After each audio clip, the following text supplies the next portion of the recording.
ये कथा शिव पुराण पर आधारित है।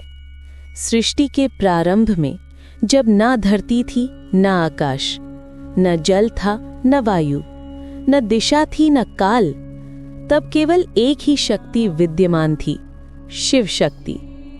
वे निराकार, अनादि और अनंत थे। उनसे ही सृष्टि की हर गति, हर स्थिरता, हर अस्तित्व की शुरुआत होती है। समय बीता और जब सृष्टि रचना का समय आया, तब भगवान ब्रह्मा जी का जन्म हुआ सृष्टि की रचना के लिए, और भगवान विष्णु जी का जन्म हुआ सृष्टि के पालन के लिए। लेकिन एक समय ऐसा आया जब ब्रह्मा और विष्णु के बीच ये विवाद उठ खड़ा हुआ कि सृष्टि में सबसे श्रेष्ठ कौन है। ब्रह्मा जी बोले, मैं सृष्टि का रचयिता हूं, अतः मुझसे बड़ा कोई नहीं। विष्णु जी बोले, मैं सृष्टि का पालन करता हूं, इसलिए मैं ही सर्वोच्च हूं। उनके बीच तर्क वितर्क बढ़ता गया और तभी अचानक आकाश में एक अद्भुत दृश्य प्रकट हुआ।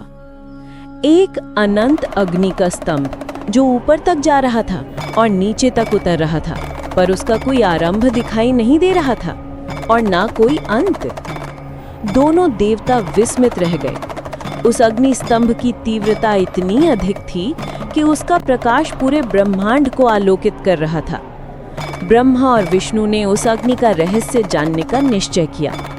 विष्णु जी बोले, मैं नीचे जाकर इसकी जड़ खोजता हूँ, और उन्होंने वराह रूप धारण किया और वो नीचे की दिशा में चल पड़े। ब्रह्मा जी बोले, मैं इसके शीर्ष को खोजता हूँ, और हंस रूप में ऊपर की ओर उड़ चले। युगों बीत गए, परंतु ना विष्णु को अंत मिला, ना ब्रह्मा को शीर्ष मिला। थके हुए विष्णु जी लौट आए और बोले, हे प्रभु, मैं उस ज्योति स्तंभ का अंत नहीं पा सका।